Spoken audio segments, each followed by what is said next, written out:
There's this powerful new tool, artificial intelligence, and it's showing up in classrooms everywhere. It really promises to change the game for learning. But every single one of these amazing new tools has to play by a very old, very important set of rules. So in this explainer, we're going to break down the promise of AI in education and the privacy rulebook it absolutely, positively has to follow. Let's just start with the huge question. Think about it. What if every single student could have their own personal tutor, a research assistant, and a creative partner right there with them 24/7? Well, that's not science fiction anymore.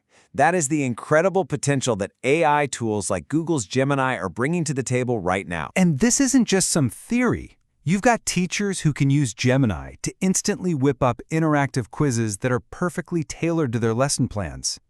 And at the same time, students get this helpful, friendly partner to answer their questions and walk them through tricky material. And here's the real game changer. Google's Gemini app isn't just for us adults anymore. It's actually being rolled out inside school accounts for students of all ages. We're talking from kindergarten all the way up through 12th grade. But here's the thing. Every interaction, right, every question a student asks, every quiz they take, it all generates data. And when that data belongs to a student, it's not just, random information. It is protected by a super strict set of rules. And that right there is where the power of the tool meets the huge challenge of privacy. So what's actually in that rulebook? Let's dive into the major federal laws here in the US that dictate how schools, and the companies they hire, have to handle student information. You've basically got two main players on the field, FERPA and COPPA. The easiest way to think about it is like this. FERPA is the guardian of a student's official file at the school. Grades, attendance, that kind of thing. COPPA, on the other hand, is all about protecting the online privacy of young kids, specifically anyone under the age of 13. Now, you might be surprised by how broad the legal definition of an education record actually is. Under FERPA, it's not just the files the school itself keeps, it also includes records that are maintained by, quote, a party acting for the agency. That little phrase right there, that's the key. It means when a company like Google provides a service for the classroom, the student data it touches becomes part of that protected record. And FERPA gives parents and students who are old enough some really specific rights over those records. You have the right to see them, the right to ask for corrections if something's wrong, and this is the big one for our conversation, the right to give consent before the school shares any personally identifiable information. Okay, so we've got the rules.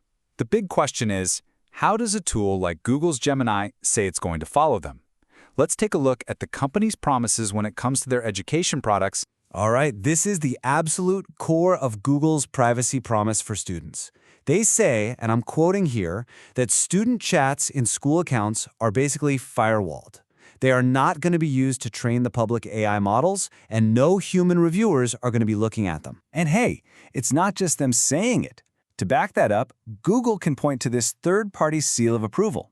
Common Sense Media, which is a really respected nonprofit, reviewed the Gemini experience for teens and rated it low risk and designed for kids.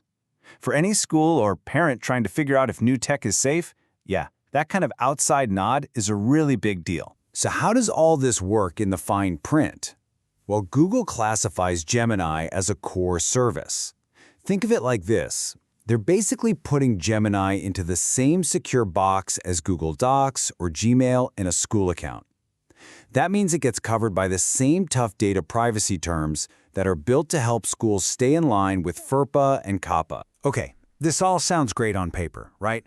But it brings up a huge and kind of tricky question, especially when we start talking about the youngest students. Who is actually giving them permission for them to use these things? If you're a school administrator, this is the question that probably keeps you up at night. COPPA demands verifiable parental consent for kids under 13. Trying to get a signed permission slip from every single parent for every single app. It's a logistical nightmare. So how does this actually work? Well, the answer is this really interesting legal idea called school as agent. It's recognized by the Federal Trade Commission, and it's basically a four-step deal. 1. The school can act on the parent's behalf, but, and this is key, only for tools used for strictly educational purposes. 2. The company, like Google, has to be totally upfront with the school about the data it collects. 3, and this one's a deal breaker, The data can't ever be used for commercial stuff, like ads. And 4, parents don't give up their rights. They can always go through the school and ask to see or even delete their child's data. So, the reason this whole thing holds up legally is because you, the parent, aren't the one signing an agreement with Google. The school district is. The school takes on that responsibility. Check out the tool and make sure it's just for education. And then, they have to tell parents what they're doing in that annual FERPA notice they're already required to send out anyway. Okay, so the legal stuff, check. The tech promises, check. But, that's really only half the battle. The next, and maybe the most important part, is moving from all this policy on paper to smart, responsible practice inside the classroom. I love this phrase, the pencil and the algorithm. It just perfectly captures where we are right now, doesn't it? Forever, the pencil was the fundamental tool for learning. Now, the algorithm is sitting right there next to it. And just like we all had to learn how to write, students now have to learn how to prompt an AI, how to question it, and how to work alongside it effectively. And that, of course, brings us back to the people in the room. Because having the tool and the rules just isn't enough. We've got to train our teachers on how to use AI ethically. We have to guide our students on what it means to be a good digital citizen and how to think critically about what an AI tells them. It's about modeling responsible use day in and day out, and making sure that things like transparency and fairness are front and center. So here's the bottom line.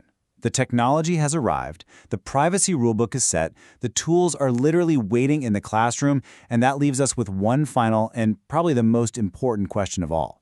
Who's responsible for teaching an entire generation not just what to learn, but how to learn alongside these powerful new partners? That is the real challenge, but you know what? It's also the incredible opportunity that lies right in front of us.